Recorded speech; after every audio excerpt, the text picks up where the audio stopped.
Now, so of course, on the 1st of January this year, not only was we in Africa celebrating the New Year, there's also the marked as an auspicious occasion because finally the African Continental Future Day, which had been suspended, whose commencement had been suspended for about 6 months, was starting. So it's a good place to actually take stock by asking ourselves. This is the culmination of a very long period of some ambition that has been taken forward. There's a lot of hopes about what its achievements are, but I think it's good for us to be circumspect and ask ourselves what's there. Asking whether the EAC could be a model and to what extent adjustments would have to be made on the policy side from consumers of services, but also for people who trade across borders. So we have a panel today, and the function of our panel is basically to present a study that was carried out by the Institute of Economic Affairs last year by David. David will present in a short while, and then we have a discussant who's also giving us views, and the discussant will be introduced himself in a while. But before I do this, I'd like to introduce the IEA membership and those who attend our conferences to the IEA's program officers who are in charge of our international trade program. And I'll ask them all to switch their cameras just for a while so that you can know them. One is Emmanuel Wachendo, who's the assistant program officer in the International Trade and Economics program. And the second is Melody Jeru, who's the program officer in the program. So the two of them will manage the program for today, but also at the IEA, they're responsible for carrying out our research, our public education work, and obviously policy engagement around the area of international trade. Now, just before we go along and ask, looks like both of them have not switched on their cameras, but that's okay. So I'd like us to set up a few rules. One is please keep your cameras switched off and your microphones muted for the time being until we get to the session where we'll have a discussion. And the reason we do that is just so that we have everybody's focus on one person who's making the presentation. As you can see, there's Melody and Emmanuel who will be running the program for us. If you have any questions, please send them through there's a chat and conversation box, which you can send the questions. We'll consolidate them before we get the time to start to ask. And at the same time, there's an icon that allows you to raise your hand or to ask a question or to respond to any comments that you see. So please keep that on as well. So once again, I thank you on behalf of the Institute of Economic Affairs, and I'll be passing on this to my colleague Melody, who will introduce and manage the panel presentations. Thank you very much for being here, and have a good morning. Okay, Melody. Thanks, Kwame, for the introduction. As he stated, I'm Melody Njeru. I work in Institute of Economic Affairs in the Trade Department.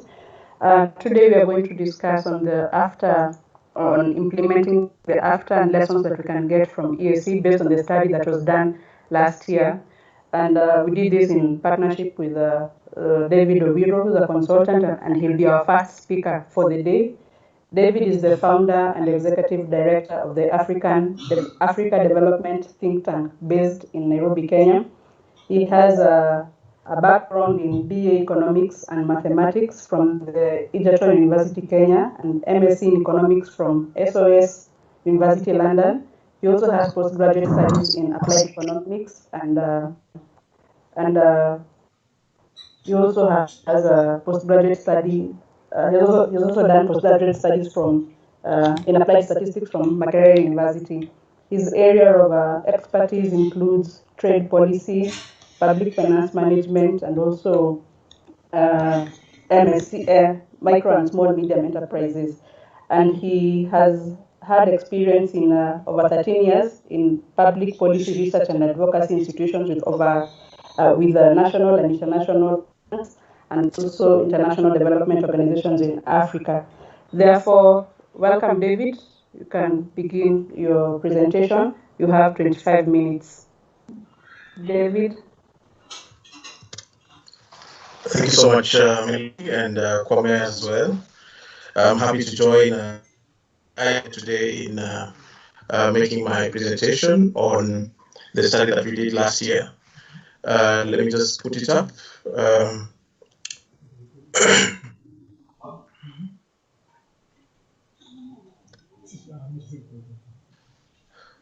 Good. I hope participants can see the slide that I put up. Yes, we can see it. All right. Yes, so this is a presentation that is basically part of the work that we did last year, myself and another colleague at the Institute of Economic Affairs called Joanne Akoth. And what we were looking at is examining the fundamental lessons that we can draw from regional economic communities that are relevant for the successful implementation of the Continental Free Trade Area. And basically we use the EAC essentially as a case study. So this is part of the larger study. It's not the complete study. What we're focusing on today is essentially looking at four main things, as you can see from the outline. The first question is really what lessons can we learn from REX that are important to ensure successful implementation of the Africa-wide Continental Free Trade Area. Second thing is to look at the integration model of the EAC. Can it actually offer us key lessons that we can move forward and help us in fast tracking and successfully implementing the Africa-wide Continental Free Trade Area. And then we distill these lessons learned, and then from there we develop policy recommendations. And so to go straight into it, beginning by looking at what lessons can we learn. Let me just put my timer so that I don't go overboard. So the first thing that we note is that the integration model that the African Union has adopted is essentially one where we have gradual integration between the REX that exists and is that these REX can be the fundamental building blocks to a continental-wide free trade area. And we know at the establishment of the African Union in the Abuja Treaty, they recognized essentially 8 key regional economic communities, and these are the ones that are seen as the building blocks for the continental-wide free trade area.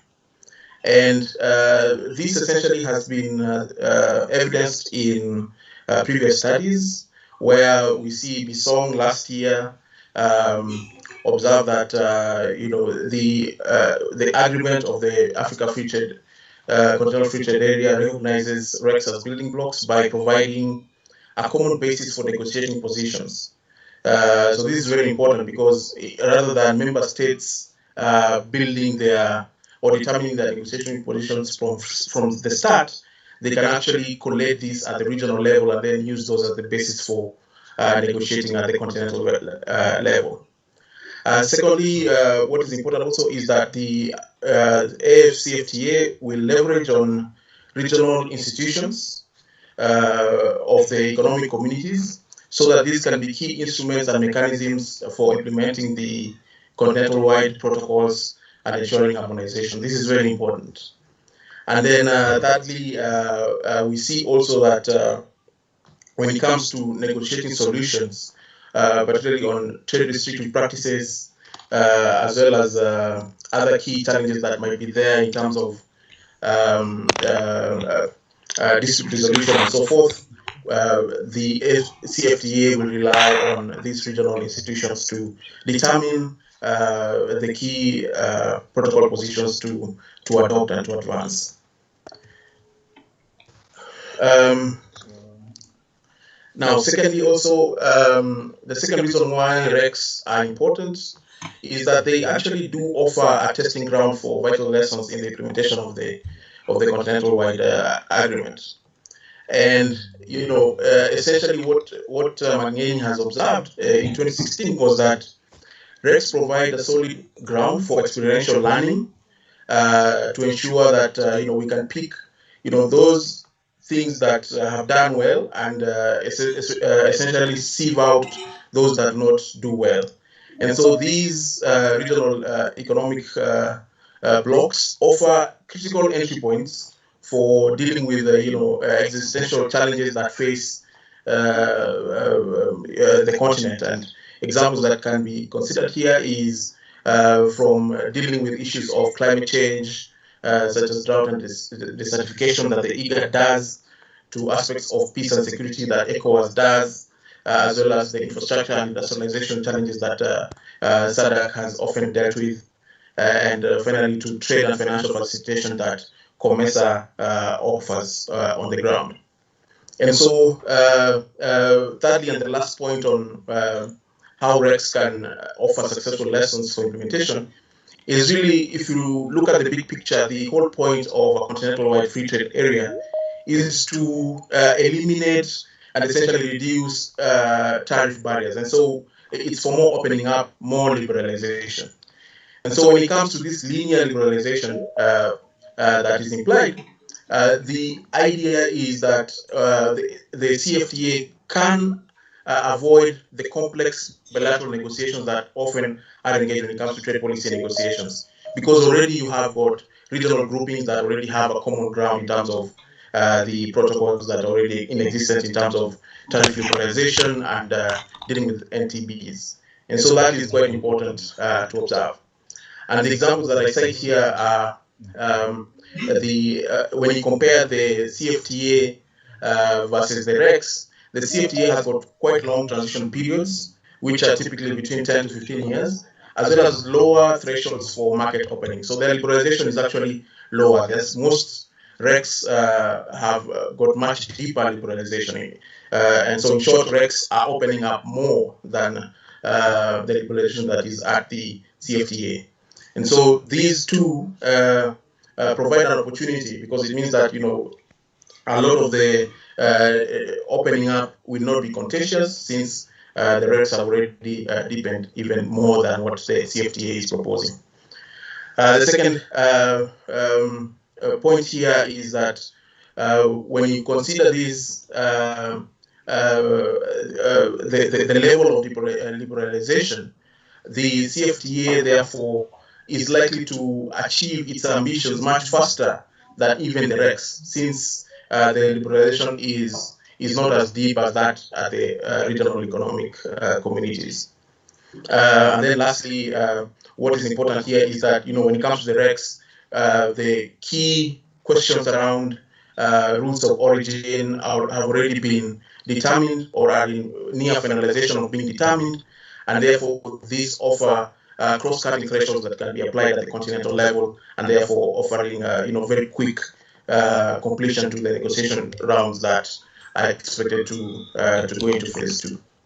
And so because of that, we therefore, if we examine critically the challenges that the REX have faced, we can sort of distill some key lessons that we can apply that will help in achieving not only faster negotiations, but also ensuring success in the implementation of this CFTA.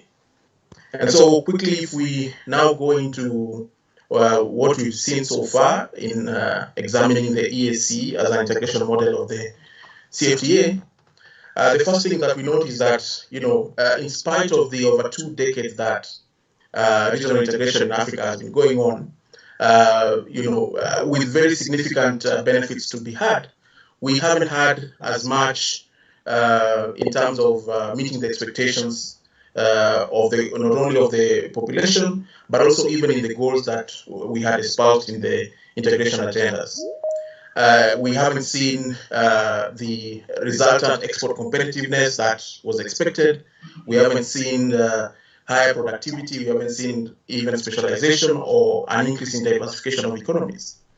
And so this essentially just tells us that, not only is it further important to look at this regional EAC, but really, if we don't understand this, then we are at risk to falling into the same pitfalls that we've...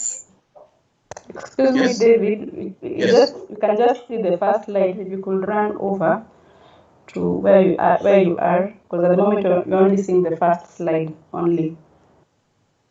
Wow, I had gone up to the 8th, so that's interesting. Okay. Yeah, we can now see. You can see the contents? The second slide page? Yes. Can you see the one on how REX can offer lessons for implementation? We are still on the second slide. Then I think there is a technical issue. Now we can see the part. It takes time to load, so maybe we could give it some time to load before we go to the next slide. Yeah, we can see the third slide now.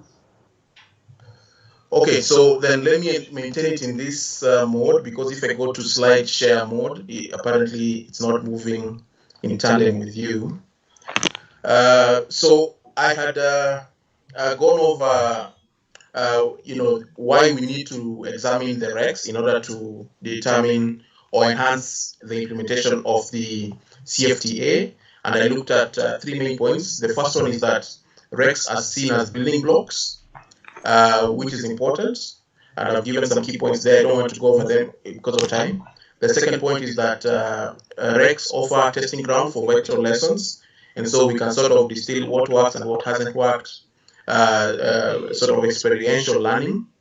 And then the third point is essentially on, if we are to adopt a linear liberalization, then we can just very quickly take positions that already have been agreed on at the REC level and apply them at the CFTA level.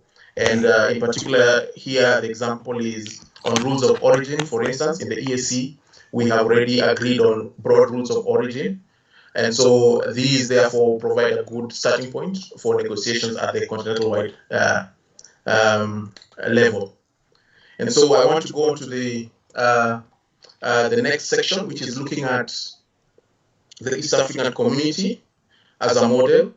And what I was noting here is that the regional integration has been pursued over the last 2 decades, with a lot to be gained in terms of trade liberalization and the impact that it will have.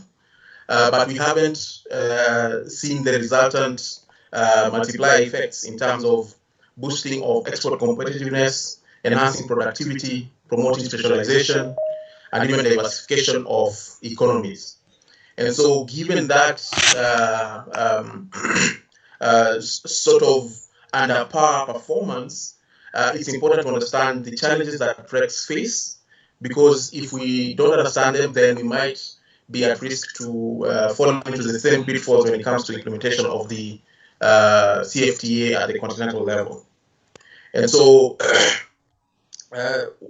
EAC is important because even from the African Union Commission, it notes that the EAC is one of the most advanced RECs because it has already achieved a common customs union, a common market, and aspects of a monetary union and aspects of a political federation. Also, EAC is important because the effort to harmonize across different trading regimes have brought together this tripartite of the SADC, EAC, and COMESA, which essentially seeks to smooth out trading regime over 27 members of all the 3 blocks. And so the EAC provides a good testing ground for learning. And so if you go by the slide that I have here, we have a table that shows the ambitions of the Abuja Treaty. Abuja Treaty is really the treaty that set out the ambitions of the Continental Free Trade Area for Africa. And you can see we had a number of integration milestones. The first, the second column is to establish REX. And then we have the elimination of tariffs and non-tariff barriers as another milestone, and then establishment of a free trade area, and then having regional customs union, and then a continental customs union, a continental common market, and then a Pan-African economic and monetary union. So you can see these were the ambitions, and there were timeframes that had been given. And out of those, if you compare for the various RECs that exist on the continent, the 8 of them, EAC and ECOWAS are the highest. So you can see EAC has gone all the way up to a regional customs union where we have a single customs territory, as well as ECOWAS also has gone all the way to a customs union. But COMESA has fallen short, SADC, ECAS, IGAD, CENSAD, and AMU have also all fallen short. So by this, essentially, we can see even from the timeline, we are still very far behind. We are in 2021 where we should have been already at the continental-wide common market. Of course, we are not yet there. But also remember that some of these integration milestones are seen as working towards rather than hardcore targets to be achieved by those dates. And so now, in detail, if we are to look at now the achievements of the various integration milestones for the EAC, we can see for the customs union, this came into force in 2005, operationalized in 2010, and it's got basically free movement of goods, free movement of services. And so the achievements, just a few, they are more detailed in the full report. But essentially, we've got a single customs territory, which is one of the big achievements. And, out of that, we've got the implementation of one-stop border posts, which have really helped with the logistics around the region. Secondly, if we go to the common market, this came into force in 2010, and really it was to have free movement of goods, free movement of persons, free movement of labor, right of establishment, right of residence, free movement of services, and movement of capital. So those are the objectives. Of course, it's not been fully implemented, and we'll talk about some of those challenges. But some of the achievements have been the elimination of non-tariff barriers, and you can see it there. When you compare two periods, 2016 to 2014, it has moved from 34, resolving non-tariff barriers, because non-tariff barriers occur randomly, and when they occur, the aspect of measurement is how long do you take to address it. And so this has taken from 34 months to 8 months, which is interesting. And so I enumerated all those. I don't want to go beyond the time, so I'll move on to the monetary union, which commenced or came into force in 2013. And the objective is to provide just monetary and fiscal stability. And we know that to achieve this, you have to have a macroeconomic convergence. And so aspects of this have not been fully implemented. We have budgets, yes, being read by EAC member states on the same day, but really economic convergence, macroeconomic convergence hasn't really happened in terms of harmonization of monetary policy and even having a unified central bank at the regional level. So some of the achievements have been integration of payment systems, harmonization of those payment standards, and promotion of interconnectivity on payment card switches. Then from the monetary union, you go on to the political federation, which essentially in 2017, the EAC heads of state decided that this was a transitional model to achieve a political confederation.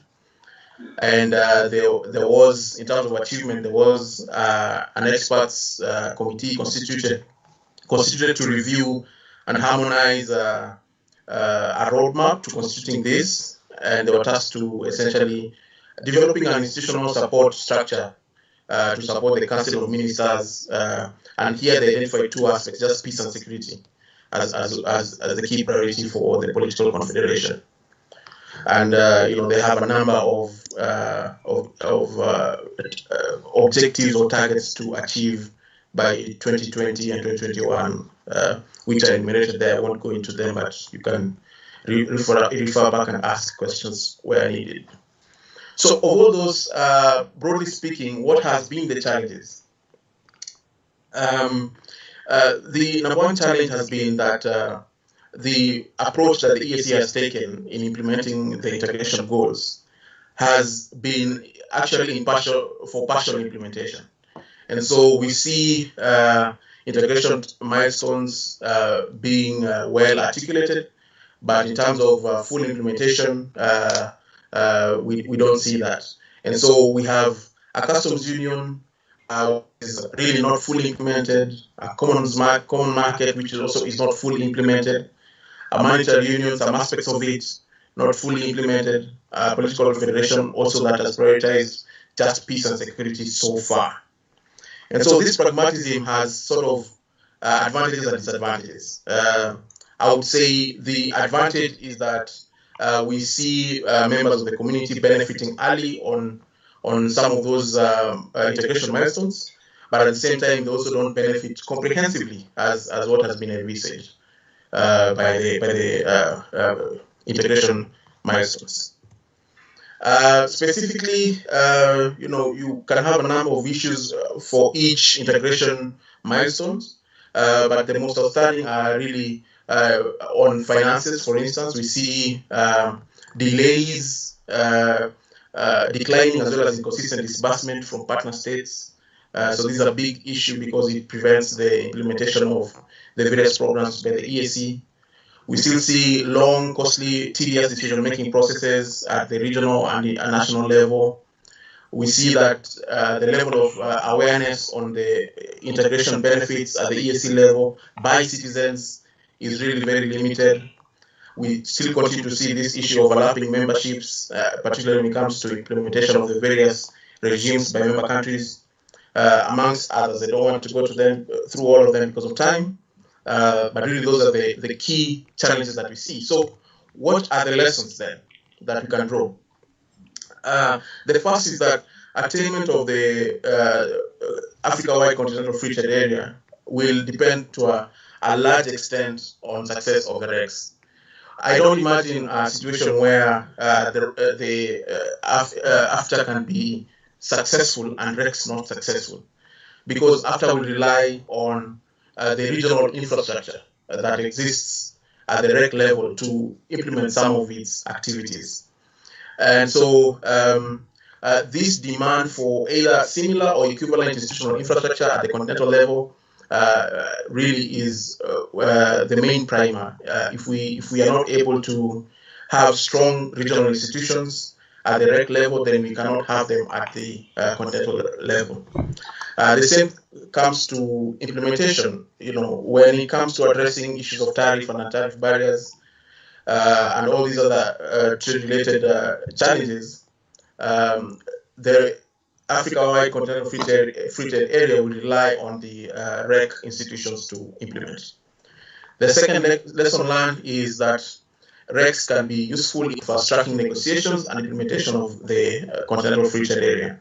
So this we've already seen that, in not only coordinating the negotiation positions of member states, in handling or mediating disputes, in shortening those negotiating times, because already you have got pre-agreed protocols at the REC level which can be adopted for the continental level. All these contribute to fast-tracking these negotiations and therefore ensuring success of the CFTA.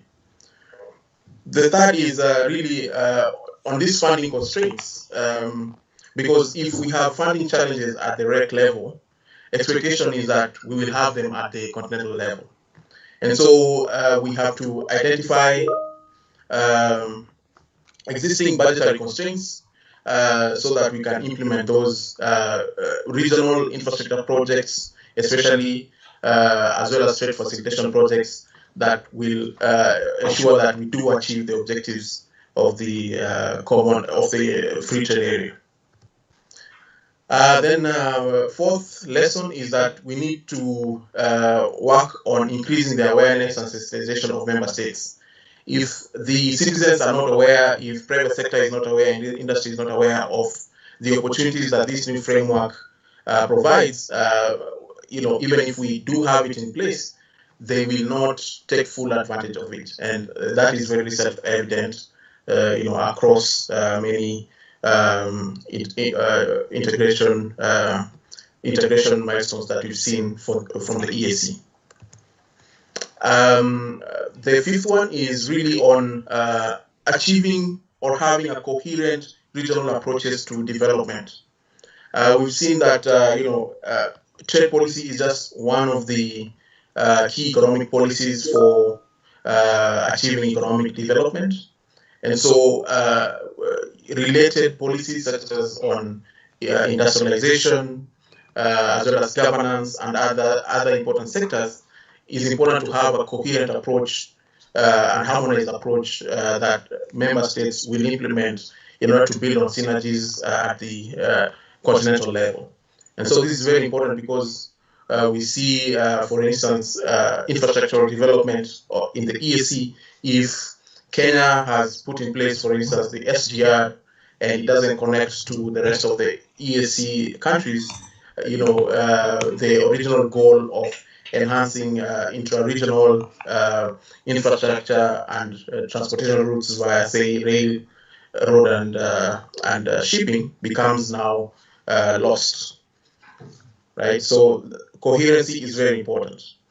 And then the fifth one is on regional institutions. It's important to ensure that regional institutions are viable. And so starting from the EAC Secretariat and related integration institutions at the regional level are important to not only support that trade objective, but also other related objectives of economic integration. And these include aspects of health, environment, agriculture, and so forth, so on and so forth. And then lastly, which is a very important point on lessons learned, is on the issue of fostering cooperation and trust amongst state parties. And here it boils down essentially to political will. Oftentimes the arrangement provides for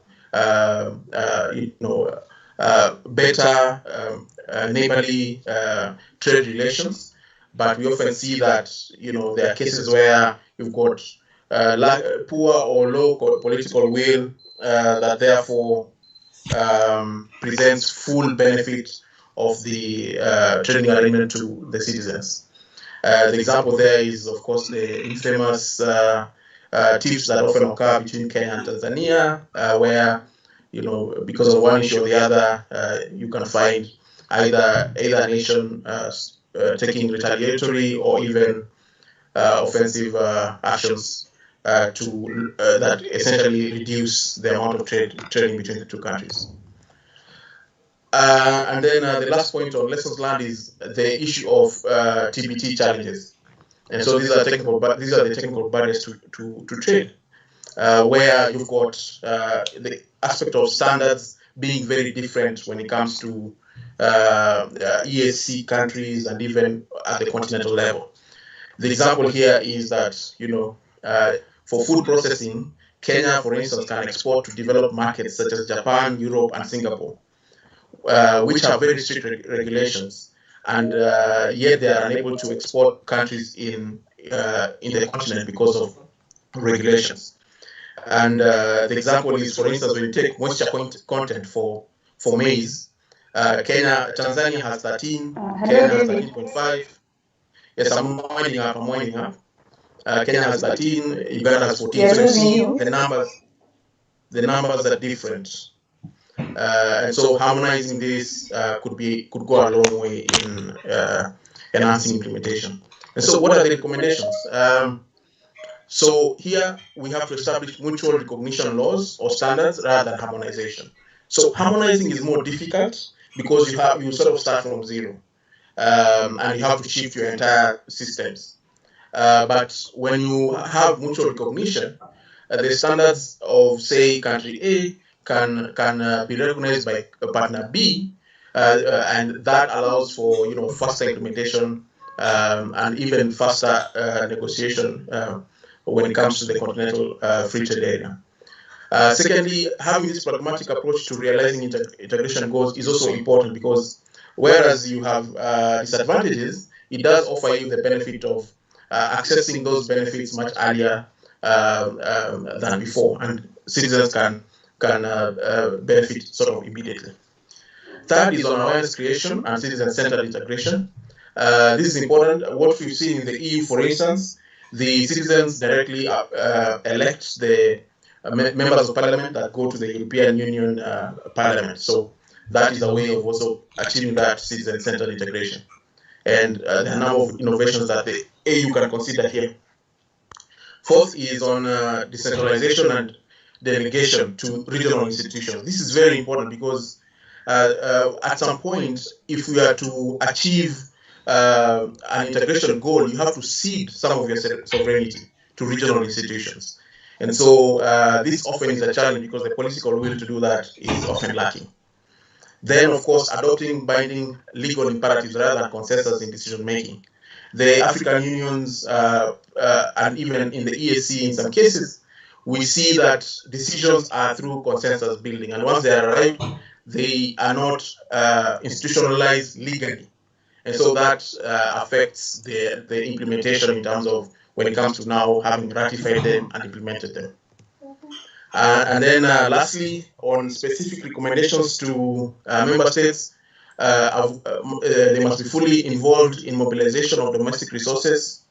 They have to align the national development plans. For the regional economic communities, they also have to align their programs and actions with the regional goals of Agenda 2063, strengthening cooperation, as well as developing capital markets to raise funding for their own projects, including infrastructure. For the African Union Commission is to set up an awareness mechanism to sensitize African citizens to integration issues. So I'll stop there and invite the discussant to also give its views. Thank you. Thank you, David, for that elaborate presentation. I'll do the summary after we have our next speaker, George, who is George Ndira is a consultant with vast experience in matters of EAC. He's developed strategies and policies for the EAC in areas like textile, cottons, apparels, leather, and also the industrial policy. He's also worked with EAC on the EAC Charter and policy framework on SME development, formulated to facilitate creation a simplified guide for SMEs. George has a background in mechanical engineering. He's also done a master's degree in international development. So, George, you're welcome to continue and discuss on a few points. You have 15 minutes.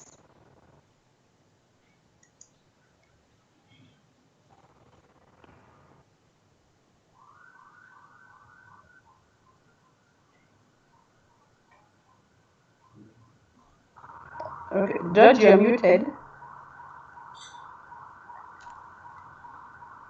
I hope you can hear me now. Yes, we can. Yeah, thank you, Melody, for the introduction. And first, I would like to thank Kwame and the team from Institute of Economic Affairs for inviting me to this meeting.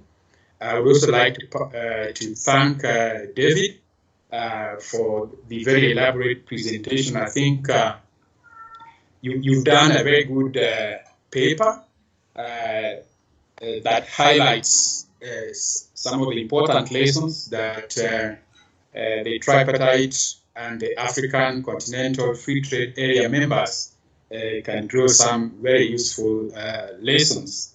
And so I would like to begin my presentation of basically by focusing first of all on what is the importance of the African Continental Free Trade Area. And I think there is a lot of useful information. There's a lot of reports that have been done on the opportunities and potentials in this particular FTA in terms of boosting the trade. And I think the African,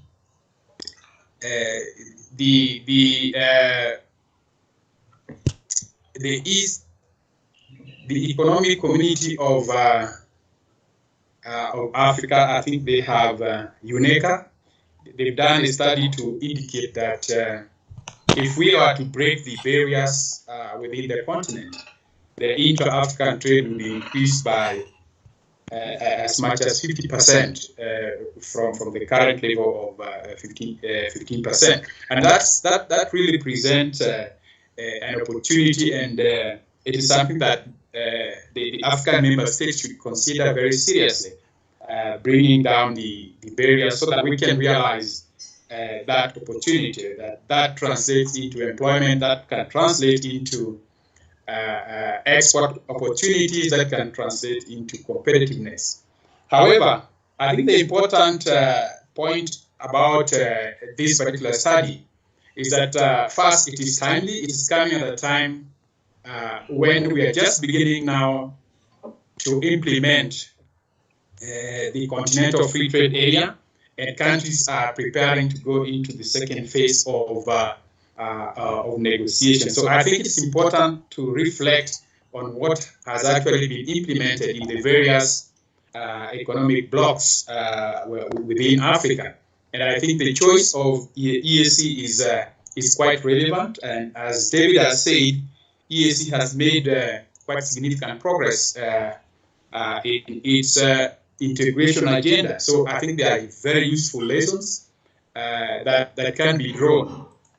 And I think I would also add that I think the lessons to be drawn from EAC would not be sufficient. I think this kind of study, I think David probably could also expand the reach to look at what is happening in COMESA, look at what is happening in SADC, because each of these blocks have got some unique innovations that they have come up with in order to address the unique challenges that are facing them. So I think pulling out those kind of lessons from these different economic blocks, I think that would be very useful. I wouldn't say that EAC would provide the whole lesson that I think can be replicated at Tripartite, but EAC, as you said, has made quite significant progress. So the experiences and the challenges that EAC has been facing, I think, would be very, very instrumental in helping member states to navigate the intricacies that are involved in the negotiations at the AfCFTA. I would like to first pick out a few issues which I think are very fundamental as we discuss the continental integration project and more generally the REC integration, because these are the issues which in most cases undermine progress in achieving the integration agenda. And I think the first one, David had mentioned it about the model of integration. In a majority of cases in Africa, I think the model we've been using, one could say it's a European model. It is a linear model in the sense that we start from breaking the trade barriers from PTA, moving into FTA to customs, all the way to the highest level of integration, which is usually the political federation. So I think as African countries or countries in Africa as REC, we need first to agree as to whether the model that we have been using all along, is it really relevant in the context and the economic circumstances and the political circumstances and the capacity challenges that we have. Does that model address some of the fundamental issues around the economic development challenges, the political issues that are around integration?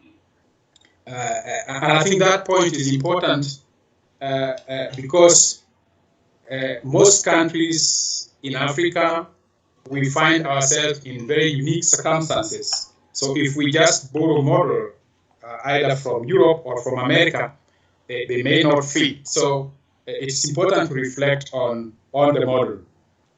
I think the second thing I want to flag out is the structure of our economy, because this has been a major source of trade conflicts, particularly in the East African community. The trade structures of countries in East African communities quite diverge. And because some member countries are weak in terms of their levels of development, we have seen a lot of resistance from such countries to open up their markets. Although in principle, they have agreed to open up markets within the customs union or the common market protocol, but their level of development simply makes it difficult for them to implement the commitments that have been agreed upon. So this is something that I think need to be reflected as we look at what's going to translate in the African Continental Free Trade Area. I think the same challenge is likely to emerge in the implementation process.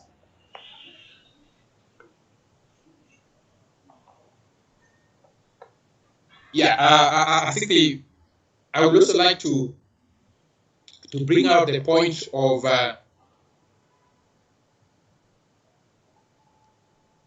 the point that, and I think David had mentioned this in passing, the integration in Africa. I think there seems to be a lot of emphasis on opening up the market, but there is very little attention being paid to how countries can improve the various factors that undermine their trade capacities. And I think I'm making reference to enhancing the capacities of their industrial sectors, and enhancing their capacities to supply the relevant services once this is opened up. So there is very little discussion on the on enhancement of capacities, but there's a lot of discussions on let us open up. So countries find themselves opening up their markets, but there isn't much that can be traded among them. So that also, in a way, causes resistance or reluctance to implement some of the commitments that have been made.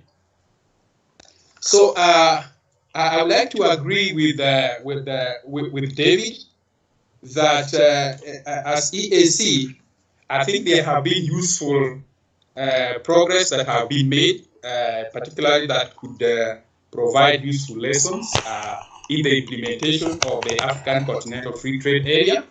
And this is, I would like to point out a few areas of success, which I think the African countries could draw some lessons from. In particularly, the most important one is on the customs union.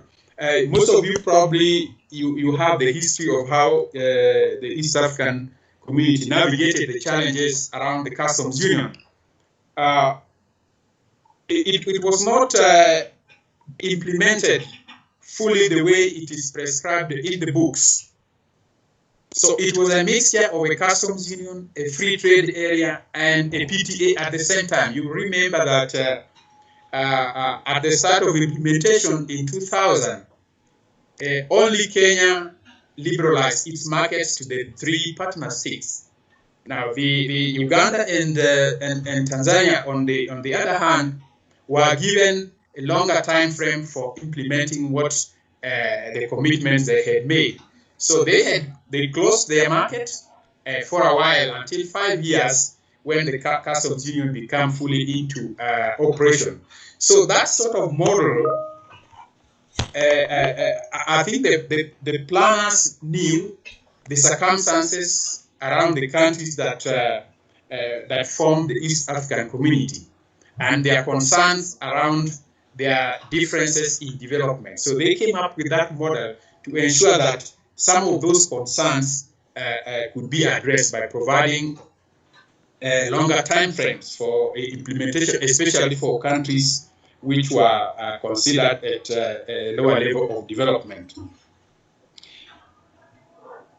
I think besides that, one of the challenges that I think need to be pointed out, and this is going to be, it might probably also emerge during the implementation at the African Continental Free Trade Area, is in the case of Kenya, in case of the former 3 East African countries, that is Kenya, Uganda, and Tanzania,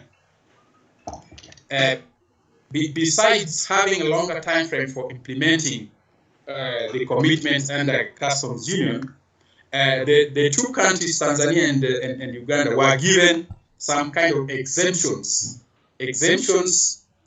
under a list. So in this list of products, those 2 countries were allowed to import without necessarily sourcing from the customs union territory.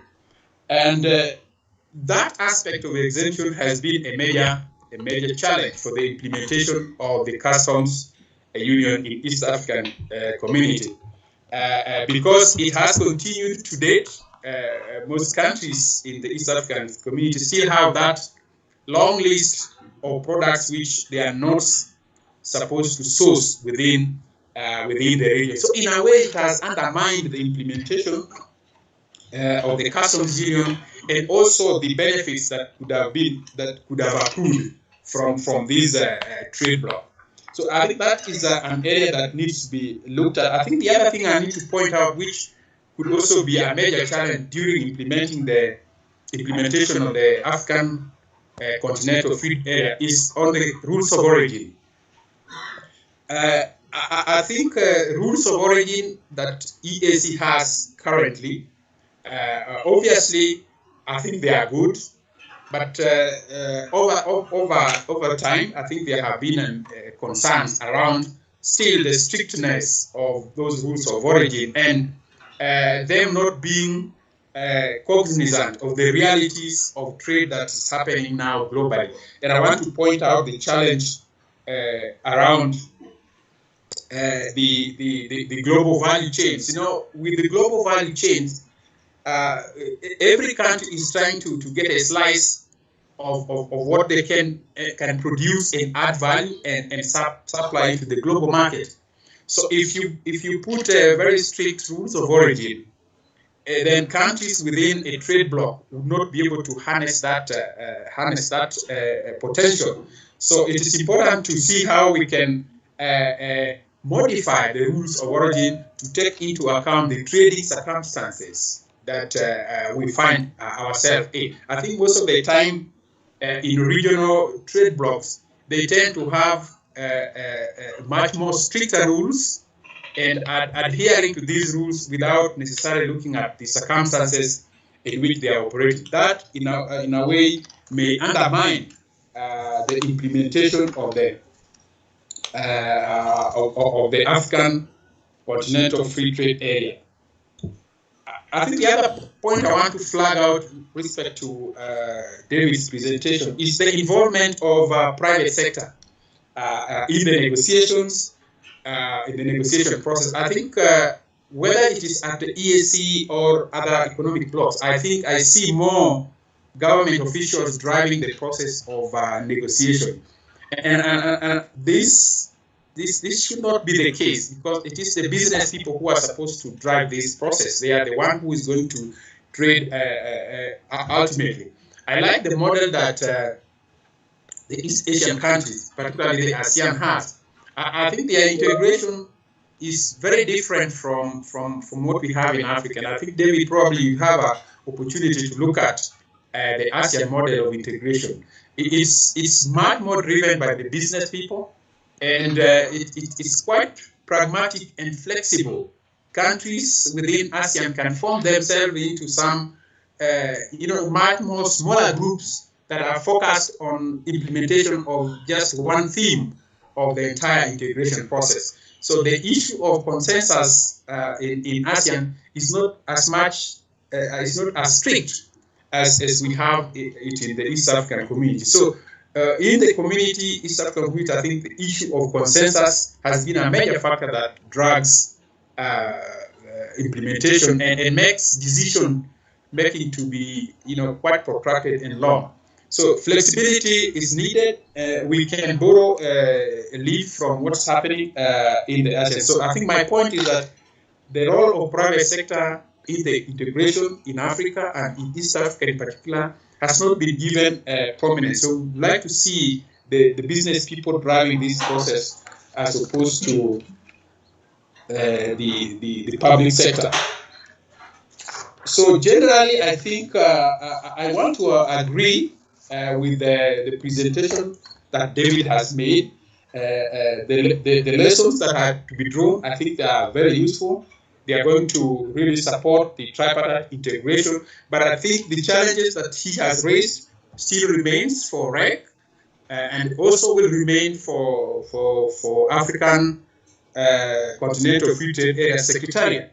The challenges around financing, especially in the context of RECs, if they are not financed adequately, and as David has said, we are not likely to see much progress in the implementation of the AfCFTA, because the model of CFTA is such that the RECs are going to play a much more important role in implementing what is agreed upon at the continental level. So if we don't have financing for implementing programs and projects at RECs, then it might be a real challenge achieving what the AfCFTA wants to achieve. I think there are issues of capacity, and we are looking at capacity at the REC level, but also capacities at national level. Most countries, I'm not too sure if they transpose what is agreed upon.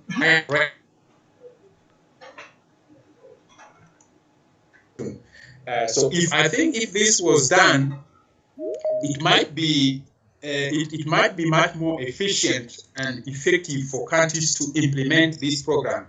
But since they look at regional laws or African laws or legislation as quite separate from their own national laws and legislation, it then becomes quite daunting in terms of resources that are required, because then you have to create separate institutions within each country to try to implement those separate agreements and separate legislation, either at continental or at regional economic bloc. So I think those are the issues that I would like to raise at this point, and I think we can have more discussions around what David has put across, plus what I'm trying to also bring on board based on the participants that we have in the meeting. Thank you.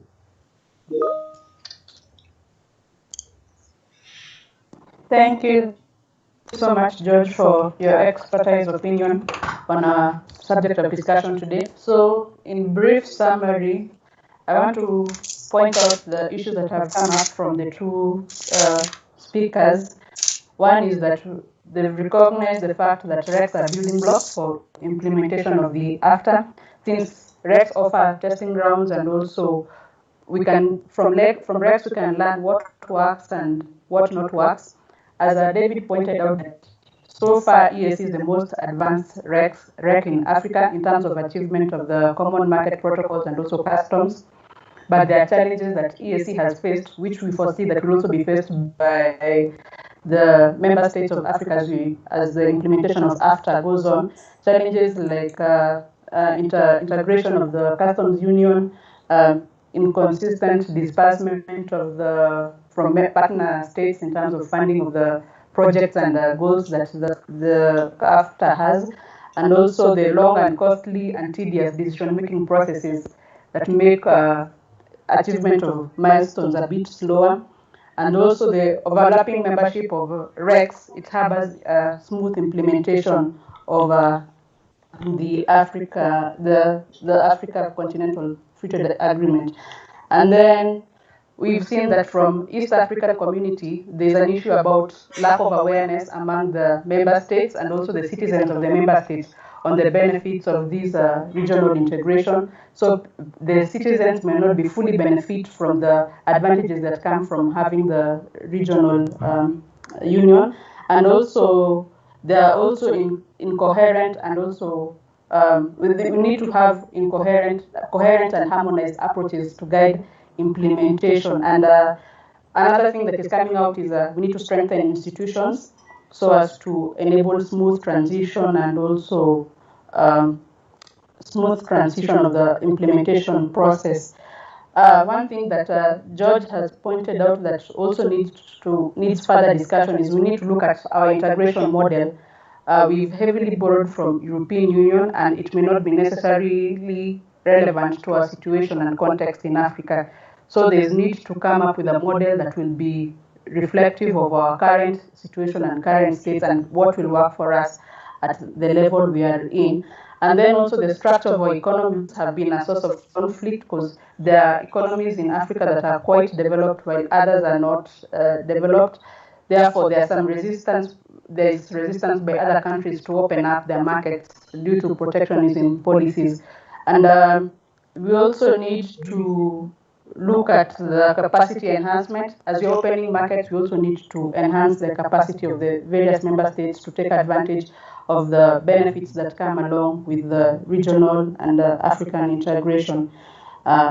Then finally, the private sector has not been fully involved in the negotiation processes, and they're the key drivers in the integration. So there is need to involve the private sector in the integration, and the model that George has put forward is the one by the East Asian countries, which is a bit flexible, and it might work in our situation, because before we build consensus may take a lot of time, and we may not achieve the goals that we wanted to achieve while coming up with the Continental Union.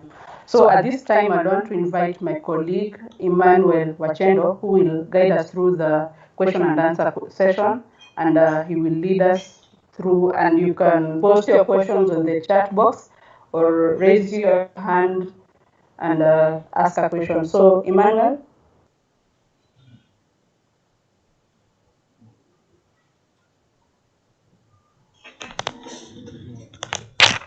Emmanuel? Okay.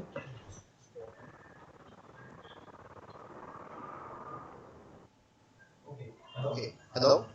Can you hear me? Excellent. Right. So we'll jump straight into it. I think one major concern I can see here is what integration would mean for the growth of industry. So we have a question right here that seems to dance around the issues of protectionism and young industry. So Frederick Wakumu is asking the panel. He would like to know how African countries will navigate through the challenge of comparative advantage. He cites that African countries producing the same agricultural goods, and that he sees that countries like Nigeria are reluctant to join the CFTA with the aim of protecting the young industries from competition. Will the CFTA really work, putting in mind such challenges are likely to occur? So, yes, just before I leave the question to the panel, I think we know that as much as African countries are not exactly industrialized, there's differences in even the type of agricultural goods they produce. So Kenya has its flowers, while Ethiopia has its coffee, just to name one example. So I'll invite someone from the panel to respond to this question.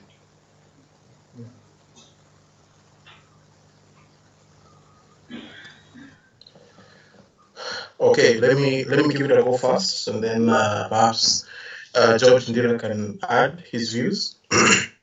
The question of comparative advantage is quite interesting. There's some historical context to it, because a lot of countries post independence in Africa decided to pursue an export-oriented industrialization strategy. And so comparative advantage in that aspect, it was seen to lie in land, because there was an abundance of land.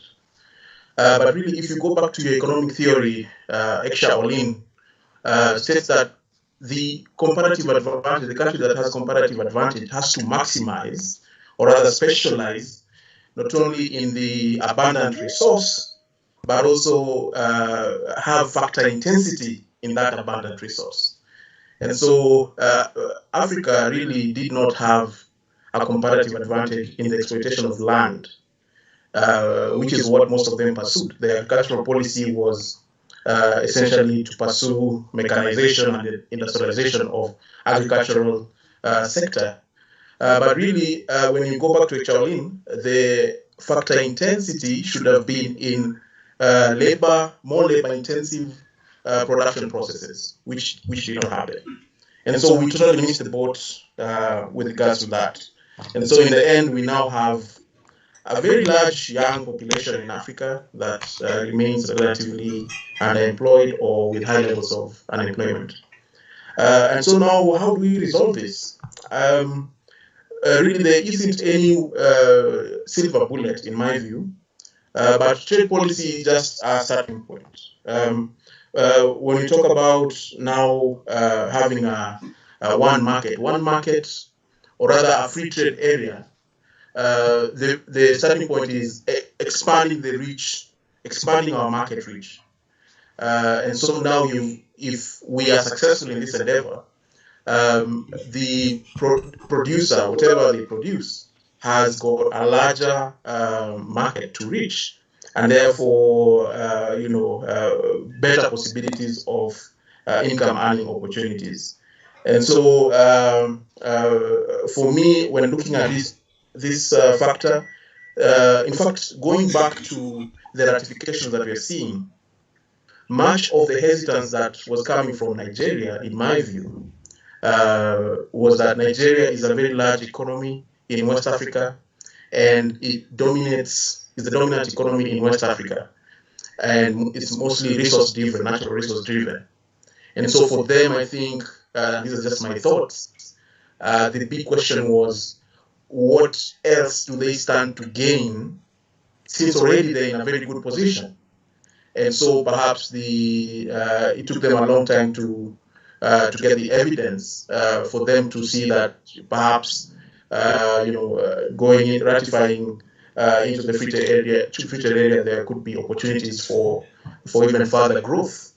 And so really, those are the questions. For me, I look at it on a country-by-country comparison rather than taking Africa as a whole, because the core questions around Africa are how to raise productivity, how to engage our largely unemployed youth, and also how to achieve industrialization outside of the typical spectrum of moving from agriculture, mechanizing, then manufacturing, then industry.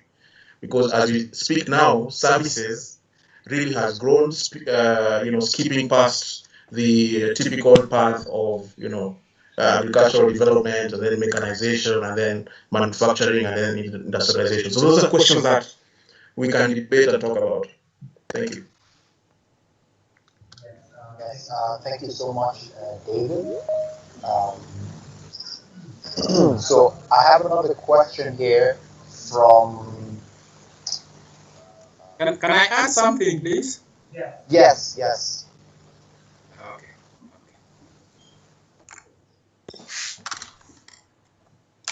Yeah. Thank you. I think this is a very important question, and in my presentation, I had alluded to this issue. First, I think the presenter says that the African economies have got similar structure. That in itself is problematic in terms of creating trade opportunities within the African countries. So basically, the idea here would be to diversify as much as possible. And I had mentioned that in our integration process, countries seem not to be focusing on how they can build their trading capacity, but they are focusing on how they can remove the barriers. So removing the barriers in a situation where you have similar structures of production and you also have infant industries is quite problematic for some countries. It is not going to be problematic for Nigeria only. There are quite a number of countries that still have infant industry, what they call infant industry. They are young. They are not yet at the level where they can compete in a comparison. They can compete equally with the major countries. For instance, in Africa, we have Egypt, Those are dominant players. The South Africa is a dominant player. In the East African region, Kenya is definitely a dominant player. So there are many countries which cannot compare themselves to these three champions. So obviously they need a way to cushion their economies from the possible adverse impact of the tripartite. So this is a real challenge, and I think the African countries must find a solution to it. In my view, I think there are what has happened in other regions, and I don't see that happen in Africa. It didn't happen in East Africa, because in East Africa we should have also had a similar solution. In other countries, they've created what they call the adjustment funds.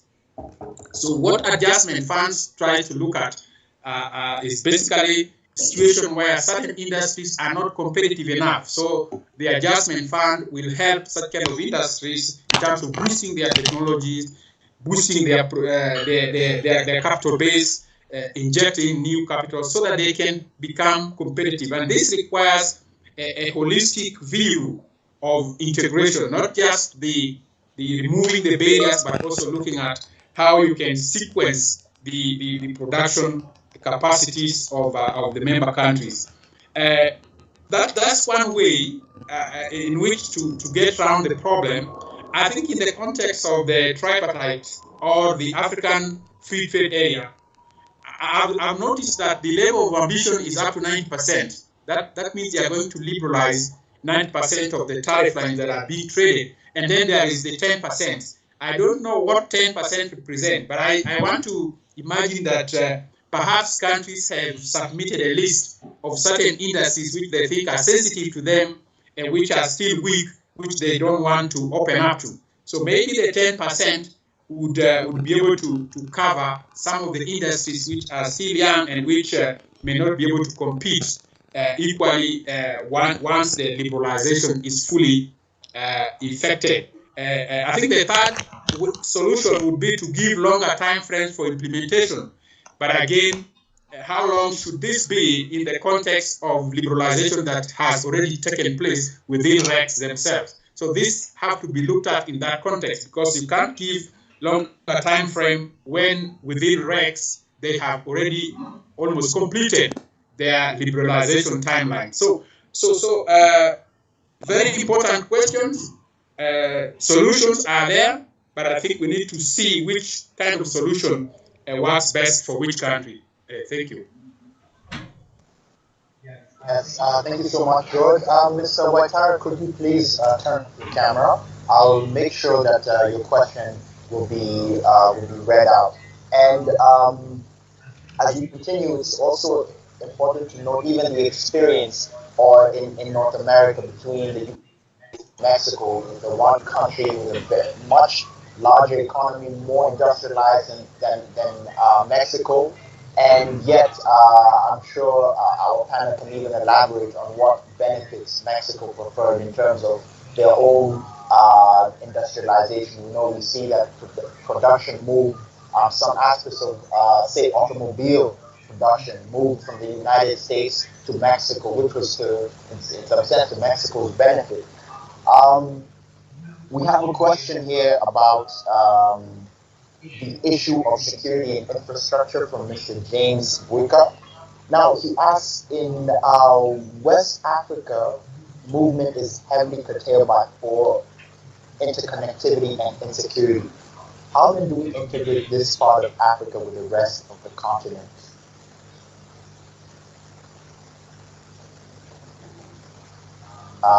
Does anyone in the panel want to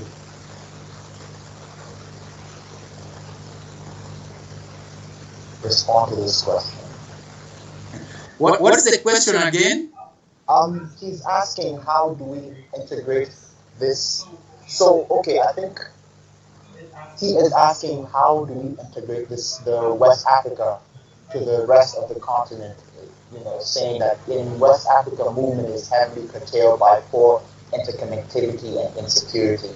Perhaps you could say, what roles, how do you divide the roles between the private sector and the state in furthering integration across the continent. Where do you think the state should stop and the private sector should start? If you could even give us perhaps a concrete example of successes and failures, if you have those on hand. Thanks.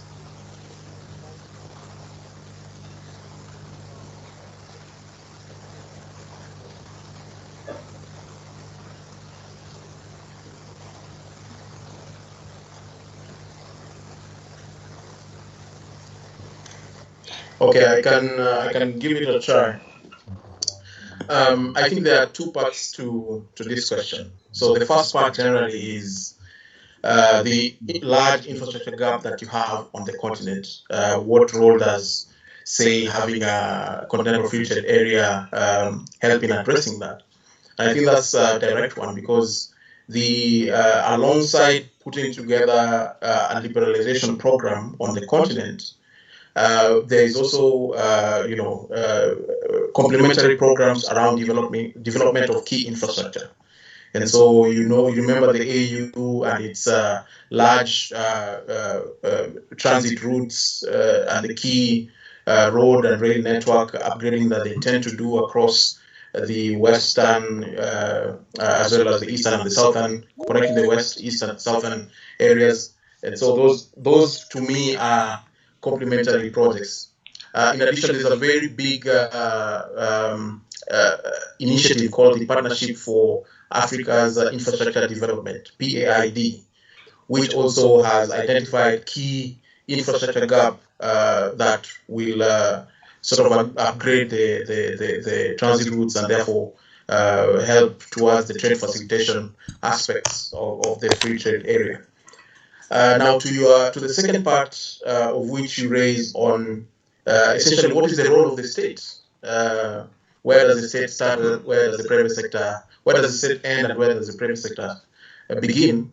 What we see and what we've seen in Africa is that because you've got an IEA led in this when I was still working with IEA in 2011, we did a study that looked at the role of state in achieving industrial development. And really what we saw is that, the key factor is implementation, because a lot of ideas, good ideas are there, but you've got state structures that help or determine success in implementing these ideas. And the study that we looked at then saw that Ethiopia and Rwanda are very good at implementing the right frame, the right environment of ideas so that the resulting industrial development was actually key in addressing the challenges of those countries at the time. And so it all boils down to coherence of policy that we've talked about, not only at the national level but also at the regional level. At the regional level, you have to have policy that talks to each other, that are in harmony, and that build on synergies and so forth. And so that's a very critical factor in addressing some of these, regional-wide challenges such as infrastructure. So I'll stop there. Yes. Thank you very much, actually, for your answer. Perhaps if we could probe this further and say, if you were given the control of the resources under the WTO, we have, of course, many have been celebrating Nkurunziza's succession to that institution, the African Development Bank and the World Bank, and the African Union. Where would you steer the bilateral trade negotiations? How would you allocate these, let's say, African Development Bank funds in support of CFTA and REC objectives? And yeah, how would you design that if in respect to what you've already elaborated? Thank you, Emmanuel. That's quite a loaded question with a lot of dreaming. But yes, so I think the import of it is this: how do we, on the one hand, advance the objectives of at the continental level, and so ensuring we have harmony between the various programs from the Agenda 2063, which has various programs and various initiatives, to the SDGs, which are global goals, and achieving synergy and sync in terms of their pursuit, as well as how do we integrate those goals to national programs for member states. I think really that that is important, because we have to ensure that we align our national priorities and national goals to the regional and continental agenda as we implement. But also what is more important is, as we pursue new trading arrangements, we have to remember that in our pursuit of liberalization, and to the point that George raised in his remarks, is that where we open up, the rules of origin and other instruments such as exclusion lists really seek to again lock us out. And so, these trading arrangements are not as black and white as they might appear. And so it is upon our negotiators to adopt a strategy that essentially ensures that our key industries are protected where they need to, or rather our national priorities are not compromised to an extent where they cause injury. And we see this reoccurring over and over again. For instance, as we have the AFCFTA going on, we also have member countries entering into bilateral arrangements with other non-African countries. And so it is now on the shoulders of the negotiators to ensure that in the level of liberalization that we pursue within the African continent, this becomes the highest priority, so that even as we negotiate with other bilaterals and so forth, we do not compromise, those existing arrangements, but ultimately also would compromise on the needs of our member states. Because remember that, the number one priority for a government is its people. And so you cannot put, people of a given country or a given member state as number two. So that's quite vital in the negotiations that we pursue. And so for me, I often look at it as, we've got arrangements at the regional level. These have to be, in my view, much deeper than those at the continental level, and as well as even less deeper than for non-partner countries when it involves third partner trading arrangements. So it's very important that we don't forget that, because if you give a third partner more benefits than you're giving the other members of, say, the AFCFTA, then really what is the essence of entering into the AFCFTA if you're going to give or concede much more to a third partner country? So these are the vital questions that we have to ask. But the primer has to be that whatever arrangement we enter into has to ultimately look out for the interests of the nation, the people that you represent. So I'll stop there.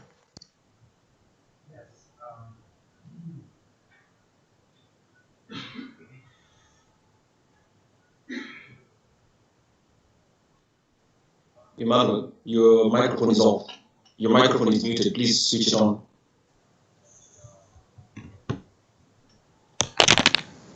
Yeah. Oh, sorry, my computer just froze there for a second. Right, I think we're running into the final question. If I could draw us into perhaps the current state of affairs and... Emmanuel? Yes. Nope. Hello? Yes, Cheko has had his hand up for almost 10 minutes. Please ask him, let him ask his questions first before you can go into the final set of questions. Cheko, yes. He has his hand up. He's had it for quite a long time. Okay. Check it. Do you want me to read out your question as written, or do you want to save. Okay, so Chege Watara says, I had an observation that perhaps the strict rules of origin could be behind the long list of exempted goods. I also had two questions. Why aren't businesses as interested in integration?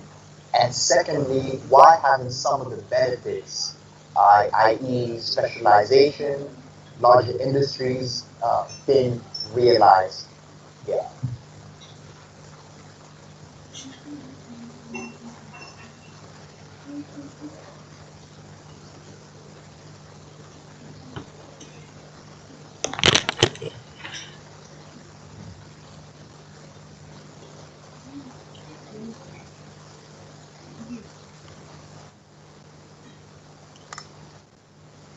Can I go?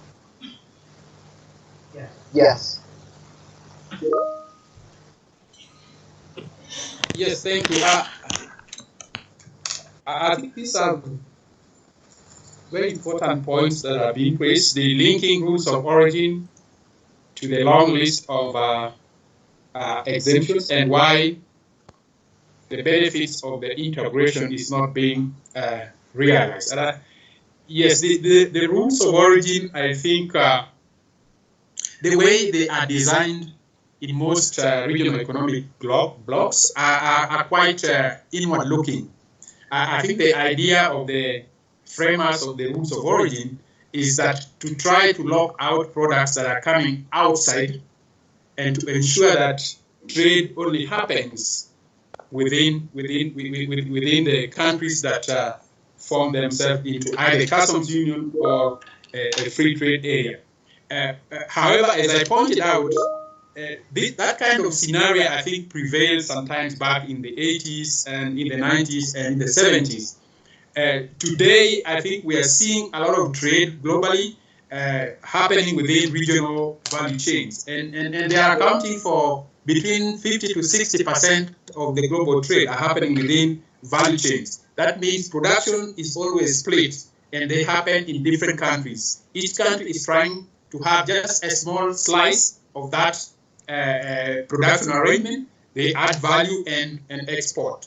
So the moment you create more restrictive rules of origin, then you tend to exclude a number of countries within a trade bloc from participating in the global value chain. And I think this is what most countries have realized. I want to give you an example of Rwanda in East Africa, and also countries such as Burundi. If you look at the list of exemptions they have, it's quite long, and their argument is simple.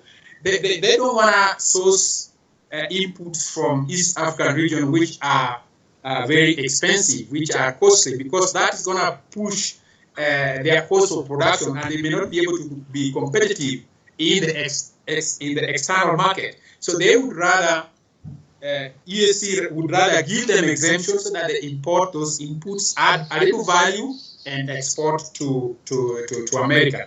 The essence of that is that you have a regional trade bloc which is integrated with external countries or third-party countries rather than with themselves. So I think there's a need to relook at how rules of origin should be designed to take into account the new developments in trade that is happening globally. I think the idea of why countries are not realizing benefits of large scale and so on. I think this has to do more about integrating the regional integration initiatives, particularly the trade liberalization, with efforts to improve the competitiveness and the ecosystem that business is happening within the region. This is what will make the industries become more competitive, so that they can exploit the economies of scale that regional integration brings. In fact, the very notion of having a customs union has always been that you're going to create higher levels of the common external tariff, so that within the protected area, companies and industries within that area can exploit the resources, can exploit their comparative advantage, and trade more intensively with themselves. But again, this is not happening because of many factors. We are not looking at whether industries are competitive or not. So we need that holistic approach when we are discussing trade policy liberalization vis-a-vis measures to build the productive capacities of companies. Thank you.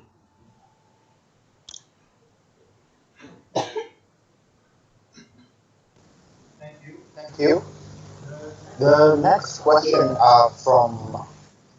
is also considers the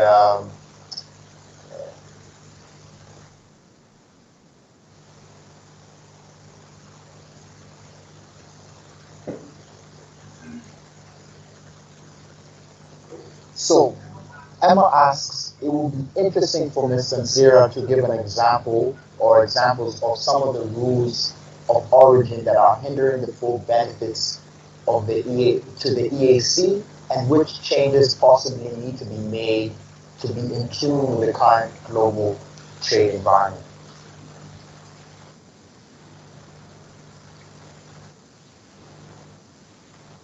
Yeah, I think a good example, look at the EAC rules of origin criteria, and I'm concerned about criteria that talks to value addition, which is 35% and above.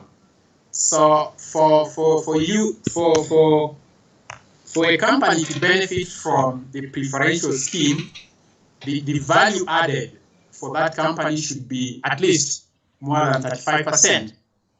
And so that is already restrictive, because if you are, for instance, if I'm going to import, let me say I want to produce shirts, or I want to produce trousers or clothes, and I want to import, for instance, fabric, which are already perhaps dyed. And by the time I bring it into Kenya and process it, maybe it may not be able to qualify for the 35% value added. And it is, so that in essence it is quite restrictive. But if we relax the value added component, let's say to 10 to 15%, depending on the product in question. And I think again, we cannot lump all products, because the value addition processes that any company can undertake within a given country will also depend on the nature of product. But again, our rules of origin is generic in the sense that 35% would apply to all products. So that is already a limitation. So perhaps if it was segmented product by product, perhaps it could help. I think the other criteria, which is again prohibitive, is that if you want to benefit from preferential scheme, then the percentage or the value of the material that you import should not be more than, I think, more than 60%. Whatever you import should not be more than 6% of your cost, of the cost of the product that you're going to produce. Meaning your import should not exceed 60%. Again, that is already prohibitive in most cases, depending again on the nature of product. So there are many things that need to be relooked at in terms of those criteria for rules of origin, and if possible, it might be necessary to have a rules of origin that talks about product by product. I think this is an argument that South Africa has been trying to put on the table for a long time, but trade negotiators feel that if you're going to go product by product line, it's going to be much complicated. But I think you are also seeing that if you generalize it, then you end up locking out so many people out of possibilities of taking advantage of the opportunity within regional trade bloc.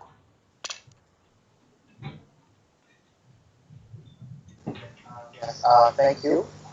I believe we can continue due to the interest. I know we're supposed to end, at least the program says we stop at 11:30, but unless, of course, Kwame and Melody believe different, I think we can continue.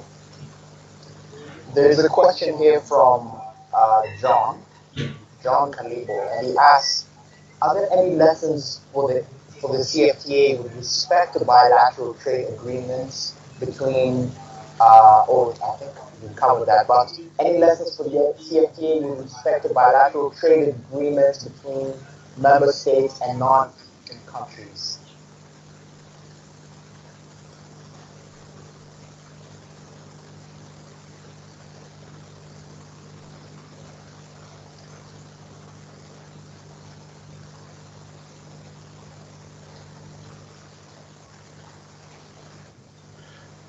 I had provided my thoughts on that. Perhaps George can weigh in as well.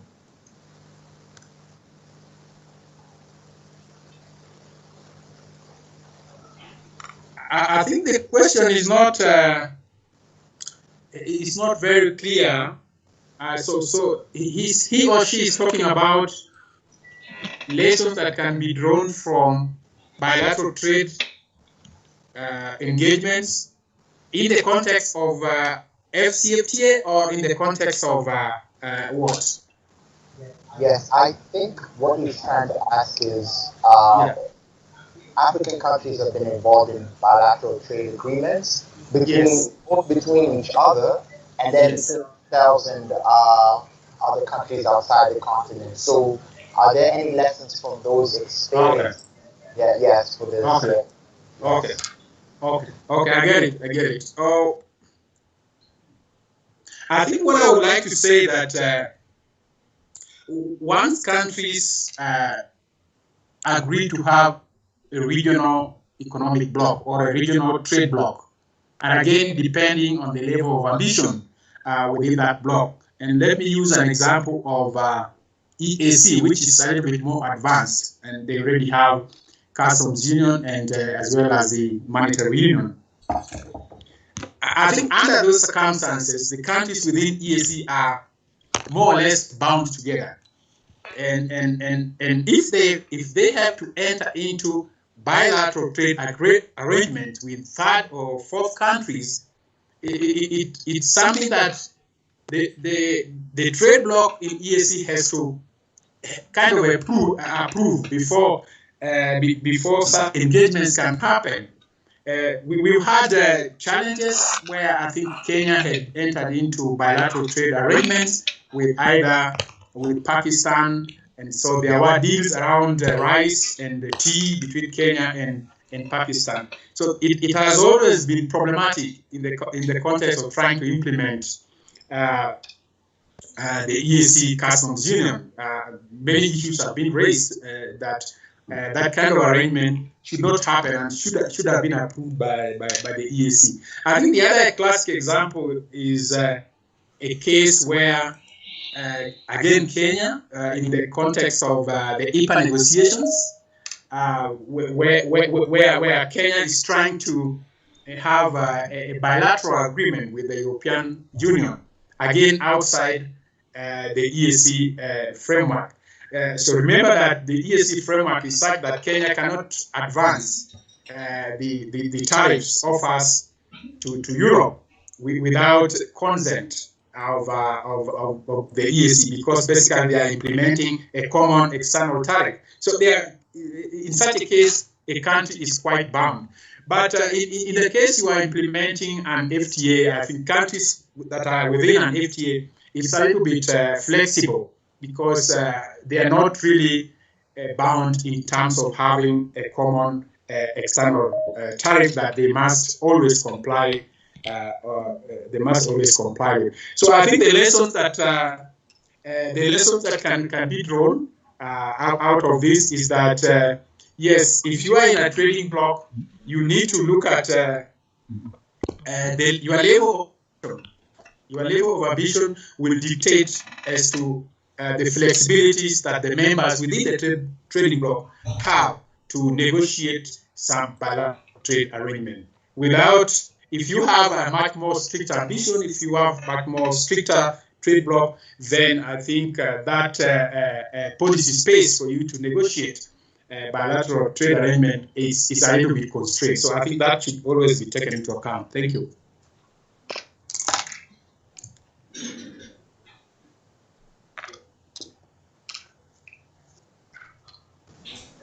Thank you. I think there's a question here from Emma, and she says, there's a mention by George and Sarah that if we broke the trade barriers in Africa, the trade would increase by 50%. Where do you place the importance of the transport infrastructure in this?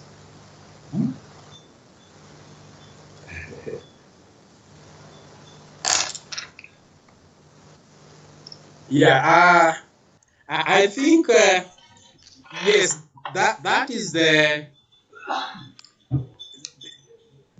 the analysis that was done by UNECA, and it assumes many things. It assumes that many other factors of production within the African continent are already in their best competitive level. That there is transport, there is trade facilitation measures, especially at the borders, are working as efficient as possible. Then the only thing that then you need is just remove those tariff or non-tariff barriers.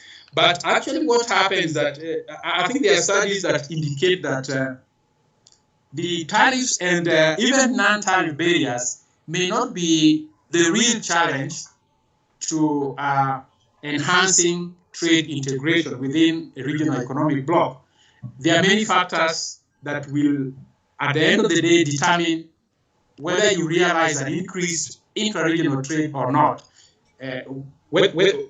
So I think transport is important because it's going to enhance the efficiency within which business people can move goods from one country to another. So it's important to develop an efficient transportation system, both rails and as well as road. But I think beyond that, there's a lot of obstacles and challenges that business encounter within borders.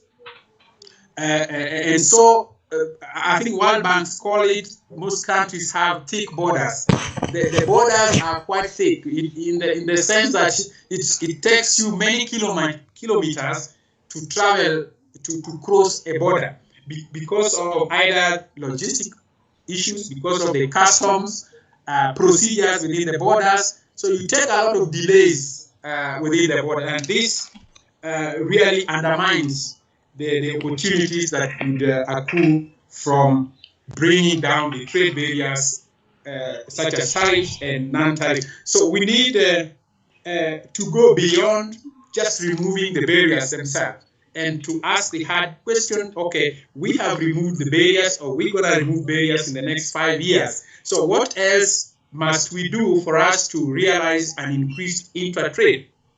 And many African countries and RECs have removed the barriers. Of course, there are still a little non-tariff barriers here and there, but look at their levels of intra-trade. Most of them are operating below 20. I think East Africa is the most advanced, perhaps with 18. If you go to ECOWAS, I think it's around 10 or 12. And what we are expecting in Africa, I think this 50% may not be realizable. It may not be realized unless we work on the key enabling factors, such as infrastructure, such as energy, such as productive capacity, scales. Thank you.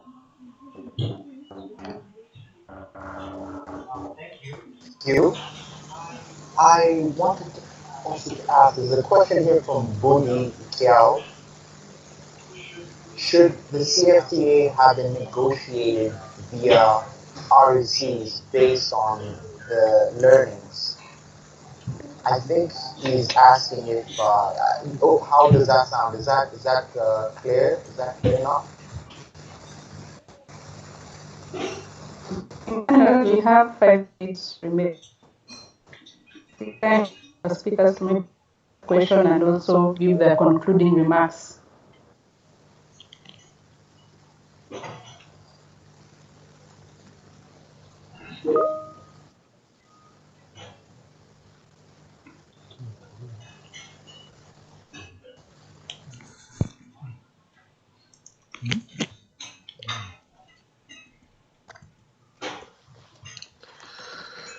Yes, please clarify that question again.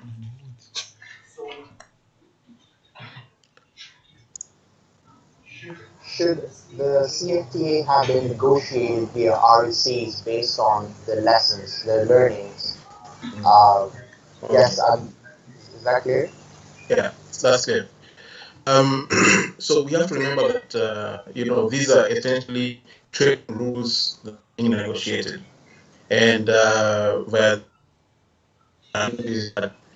trade rules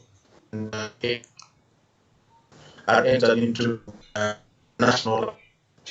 So even for as example uses EAC has been negotiating the EPA with the EU for the last, I would say, 10 or so years. But really, EAC is not negotiating as a common, or rather, even though the position being advanced are with the EAC, the undertaking will be via the member partner states. So it's the same case also. This is the national.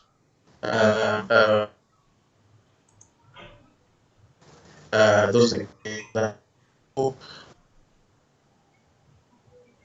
it is national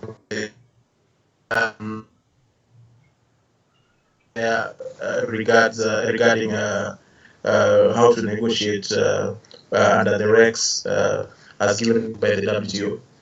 On my concluding remarks, I think I would say that I've enjoyed these sessions. The questions have been quite inquisitive and quite interesting too. And it has provided a lot of learning for all of us. And I look forward to participating again in the future for such kind of forums. I also welcome the feedback from John Dira on the areas of expansion. Certainly, the EAC is just one point of reference for that we can learn from. It is important also to look at experiences from the other regional economic communities so that we can also borrow those lessons for advancing the continental-wide free trade arrangement. So thank you once again, and have a good day.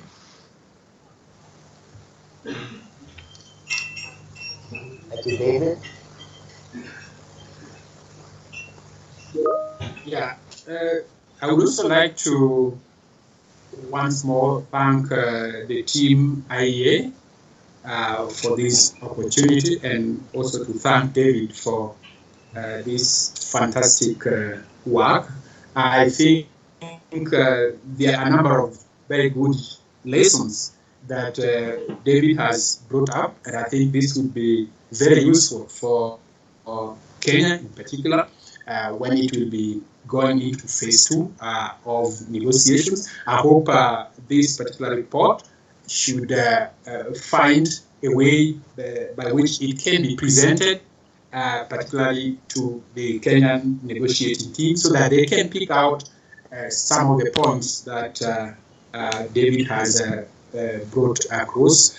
So for me, I think this was a very useful platform, and it's always a learning time. So I've learned important points again from David, and I'm looking forward to interacting further with IEA for even for other studies that probably would come along. So thank you very much for the opportunity again.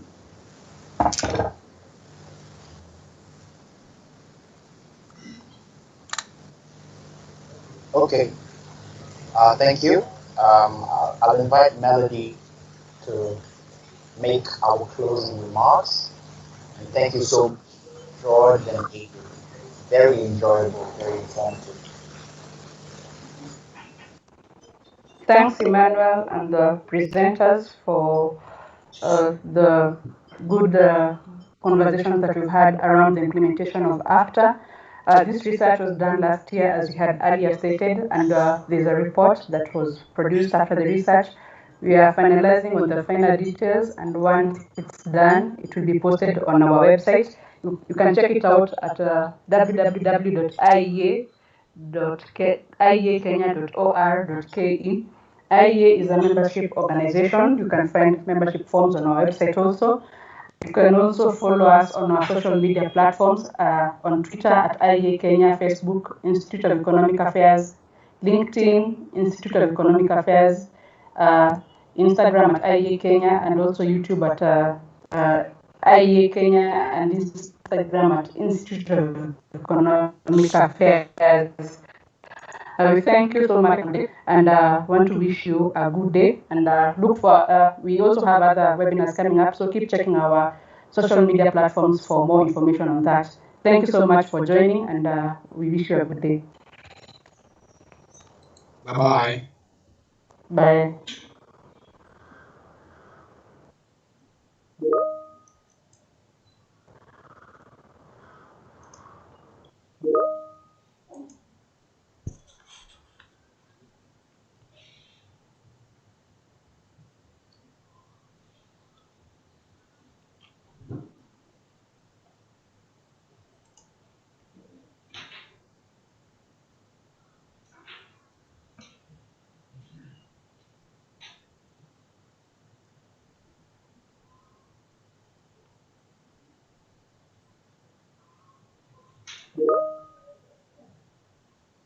Nana,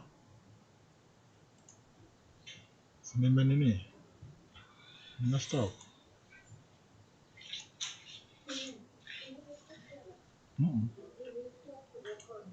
Oh.